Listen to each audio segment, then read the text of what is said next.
जय हिंद।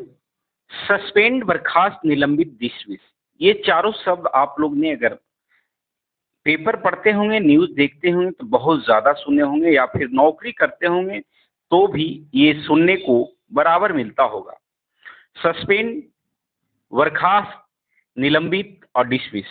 अभी हाल ही में 2-3 दिन पहले बांका की सुप्रिंटेंडेंट ने एक महिला पुलिसकर्मी को बर्खास्त कर दिया और 7 अन्य पुलिस पदाधिकारी और कर्मी को निलंबित कर दिया है। तो ये क्या होता है, इसको हम लोग डिटेल से देखते हैं। आप लोग वीडियो को शुरू से अंत तक देखिएगा, आपको समझ में आ जाएगा कि सस्पेंड क्या होता है, बर्खास्त क्या होता है, निलंबित क्या होता है या डिसमिस क्या होता है। इन सभी में क्या क्या अंतर है, सभी कुछ देखते हैं।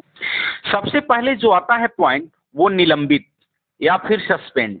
ये दोनों एक ही वर्ड है। इंग्लिश में आप सस्पेंड बोल सकते हैं, हिंदी में निलंबित बोल सकते हैं। सस्पेंड और निलंबित एक ही बात है। आप इसे बिल्कुल ध्यान से समझिएगा कि सस्पेंड और निलंबित में कोई अंतर नहीं होता है। सस्पेंड, निलंबित का अधिकार अपने से ऊपर अधिकारियों के हाथ में होता है। सस्पेंशन या फिर निलंबित करने का जो अधिकार होता है, अपने से ऊपर अधिकारियों के हाथों में होता है। सस्पेंशन में होता क्या है कि सस्पेंशन या निलंबन में होता है क्या कि आधा सैलरी आपको जीवन यापन भत्ता पे, जो आधी सैलरी है भत्ता है वो मिलेगा। जीवन यापन जो भत्ता सरकार देती है बस वही मिलेगा आपको, जीवन जीने भर सिर्फ पैसा मिलेगा, बाकी कोई सैलरी नहीं मिलेगा। निलंबन को सस्पेंड होने पर इसका जांच होता है, इसकी जांच होता है। अगर इस जांच में दोषी पाए गए तो बर्खास्त कर दिया जाएगा, और निर्दोष पाए गए तो आपको नौकरी पे वापस बुला लिया जाएगा, सस्पेंशन समाप्त कर दिया जाएगा। जितना दिन के सस्पेंशन हुआ है वो एसपी पे या फिर वरीय पदाधिकारी पे निर्भर करता है कि आपको अगर निर्दोष साबित हो गए तो जिस दिन से सस्पेंड हुए थे, जिस दिन से निलंबन हुए थे, उस दिन से आपको बैक डेट से ही आपको रिलीज करेगा, नौकरी पे दे देगा, पूरा पैसा दे सकता है, या उसके मन में अगर नहीं होगा तो नहीं देगा, उनके मनों पे ये निर्भर है। तो आप लोग ने सस्पेंशन और निलंबित से संबंधित बातों को समझ गए हो। एक शब्दों में जानिए कि जो निलंबन होता है या सस्पेंड होता है, जो अपने से वरीय पदाधिकारी करता है। क्यों करता है? किसी प्रकार की लापरवाही या किसी प्रकार का घूस या किसी प्रकार के चीजों में पकड़ाता है, या फिर किसी प्रकार के चीजों वरीय पदाधिकारी को ऐसा पता चलता है तो उस आधार पे सस्पेंड कर दिया जाता है। उसके बाद उस पे विभागीय कार्रवाई चलता है। आरोप को जांच अगर हो गया, जांच में वरीय पदाधिकारी ही होता है। अगर जांच में निर्दोष पाए गए तो नौकरी पे वापस सस्पेंशन समाप्त किया जाता है और वापस ले लिया जाता है, और वही दोषी पाए गए तो आप वहीं से बर्खास्त हो सकते हैं, भी बर्खास्त भी कर सकता है। वो आपके वरीय पदाधिकारी पे निर्भर करता है। तो आप लोगों ने सस्पेंशन को समझ गए होंगे, निलंबित को समझ गए होंगे, सस्पेंड को समझ गए होंगे। आगे है डिसमिस, बर्खास्त या सेवा समाप्ति। ये तीनों एक ही बात है। डिसमिस आप इंग्लिश में बोलिए, बर्खास्त हिंदी में बोलिए, या सेवा समाप्ति इसका पर्यायवाची शब्द में बोलिए।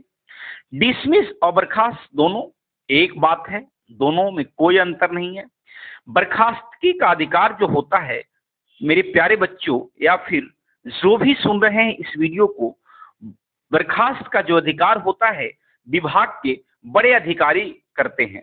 बर्खास्त विभाग के बड़े अधिकारी करते हैं, जैसे कलेक्ट्रेट में डीएम साहब करेंगे, या फिर पुलिस विभाग में होंगे तो एसपी साहब का ये एसपी साहब को राइट है कि एसपी साहब कर सकते हैं बर्खास्त।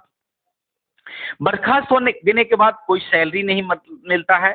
बर्खास्त हुआ कर्मचारी किसी भी विभाग में नौकरी भी नहीं कर सकता है। ये बहुत बड़ी बात है, ये पॉइंट नोट करने योग्य है कि जो व्यक्ति बर्खास्त हो गया वो किसी भी विभाग में सरकारी नौकरी नहीं कर सकता है, उसके कैरेक्टर पे बिल्कुल धब्बा लग जाता है। बर्खास्त हुआ कर्मचारी चुनाव भी नहीं लड़ सकता है। बर्खास्त हुआ कर्मचारी चुनाव भी लड़ नहीं सकता है। तो आप लोग ने डिसमिस, बर्खास्त या सेवा समाप्ति को भी समझ गए होंगे अच्छी तरीके से। बर्खास्त, डिसमिस, सेवा समाप्ति, ये तीनों एक ही बात है। बर्खास्त अपने बड़े अधिकारी करते हैं, जिस डिपार्टमेंट में है आप उस डिपार्टमेंट के बड़े अधिकारी आपको कर सकते हैं, इसमें सैलरी नहीं मिलती है। बर्खास्त किया हुआ कर्मचारी किसी अन्य विभाग में सरकारी नौकरी नहीं पा सकता है, या बर्खास्त किया हुआ कर्मचारी चुनाव नहीं लड़ सकता है। ये शब्द भी बराबर सुनते होंगे, लाइन हाजिर। लाइन हाजिर ज्यादातर ये शब्द पुलिस विभाग में मिलता होगा, पेपर, रेडियो या फिर किसी अन्य टेलीविजन या फिर सोशल मीडिया के माध्यम से आप लोग सुने होंगे। इतने पुलिसकर्मी को लाइन हाजिर किया गया, फलाने सब इंस्पेक्टर या दरोगा को लाइन हाजिर किया गया। ये शब्द देखने में बिल्कुल लग रहा होगा कि किसी प्रकार का प्रभावशाली है, बट ऐसा कुछ नहीं है। लाइन हाजिर होने पर नौकरी पर कोई किसी भी प्रकार का प्रभाव नहीं पड़ता है। लाइन हाजिर में सिर्फ होता क्या है कि जहां है, जिस बीट पे है, जिस जिम्मेदारी पे है, उस जिम्मेदारी पर अगर किसी प्रकार की गड़बड़ी कर दिया है और वो वरीय पदाधिकारी को नागवार गुजरा है, या फिर वहां रहने वाले आम जनों को नागवार गुजरा है, जिससे अशांति फैल सकता है, किसी प्रकार का हंगामा हो सकता है, तो वहां से जो होते हैं वरीय पदाधिकारी, उन सभी जो भी कर्तव्य पे रहते हैं वहां से हटाकर लाइन में दे दिया जाता है और लाइन का जिम्मेदारी दिया जाता है। लाइन में जो भी वर्क है वो कर सकते हैं। किसी प्रकार का पेमेंट पे कोई प्रभाव नहीं पड़ता है, नौकरी पर कोई प्रभाव नहीं पड़ता है, बिल्कुल नौकरी आपका सेव रहता है। क्योंकि किसी भी सरकारी नौकरी अगर कीजिएगा आप, सरकारी कोई भी नौकरी में एक सर्विस बुक होता है। क्या होता है? सर्विस बुक होता है। अगर आप लाइन हाजिर होते हैं तो उस पर कोई भी प्रभाव नहीं पड़ेगा, लेकिन वही सस्पेंड होते हैं तो उस पर लिखा जाएगा, सस्पेंड में लिखा जाएगा। उसके बाद निलंबन होते हैं, उसमें भी आपको क्लोज कर लिया जाएगा आपका सर्विस बुक, क्योंकि आप बर्खास्त हो गए। निलंबन में लिखा जाएगा।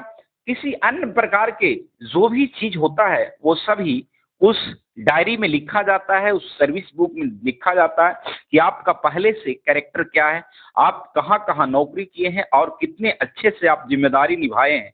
उन सभी चीजों को उसमें दर्शाया जाता है, जिससे आने वाला जो भी वरीय पदाधिकारी होते हैं वो उस बुक से, सर्विस बुक से पता कर लेते हैं कि ये कर्मी कैसा है। तो ये था निलंबन, बर्खास्त की और लाइन हाजिर का परिभाषा। आप लोग को कैसा लगा?